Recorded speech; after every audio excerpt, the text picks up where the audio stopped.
Mitered doors make up some of the biggest sellers that Conestoga offers, mainly because of the prevalence of glaze in today's kitchens. We wanted to spend a little bit of time talking to you about some of the mitered door options, some different looks and approaches you can take to designing your kitchen. In this case, our most popular seller, by and large, our most popular mitered door is the CRP 10875, which is what I'm holding in my hand here. It has a pillow, they call it a pillow miter. It's been around for about 15 years. This frame has a little bit of a convex curvature to it, with a detail on the edge and some detail on here to grab some of that glaze. This door is not showing any glaze, so it might be hard to see on camera.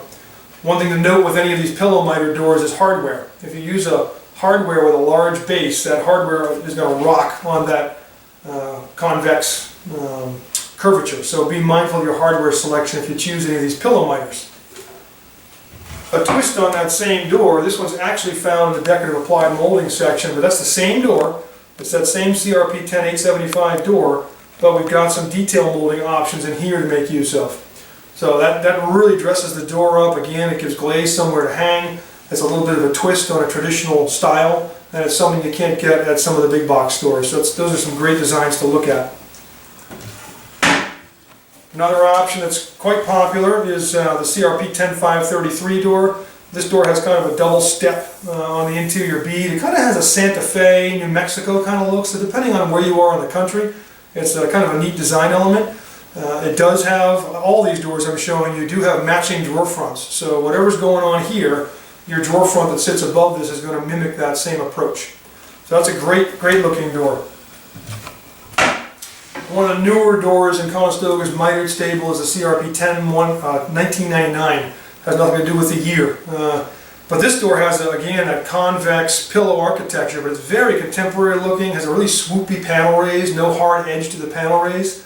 This door looks great with real large nickel or brushed nickel bar pulls, those large ones. Very contemporary looking door, gaining in popularity.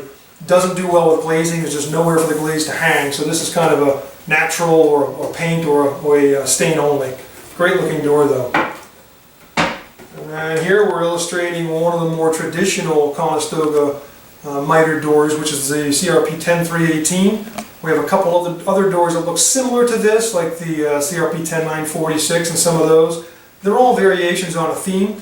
They have these wide, almost 3-inch wide frame members with a lot of detail in the actual molding. When they run this through the molder, there's a lot going on with the profile, a lot of nooks and crannies for the glaze to dive into.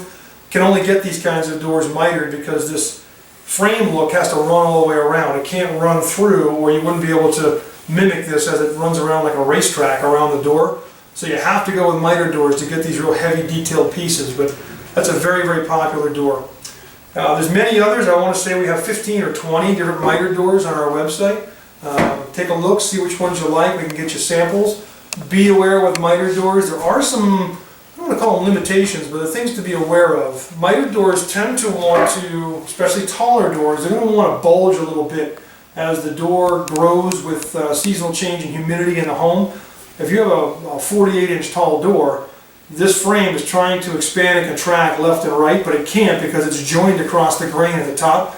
So that actually creates a torque in the door, and the frame will actually kind of bulge on the outside. Not by a lot, but by a few 1/16 of an inch. So if you're in a heavy full overlay application, you might get some door rubbing. One thing you can do is on your taller doors, any door over 42 inches we recommend, consider doing a separate panel. So you have an over-under panel with a piece of matching framing in the middle so that it's kind of holding that door in tight. That adds a little bit of money, but it's a much safer way to go. The other thing to note with mitered doors is not available in inset cabinetry. Inset is not conducive to mitered doors. We cover that in a different video, but just realize if you're looking for inset, must stay with mortise and tenon joinery. So if you have any questions on mitered doors, our sales folks would love to help you out. Give us a call at 888-211-6482.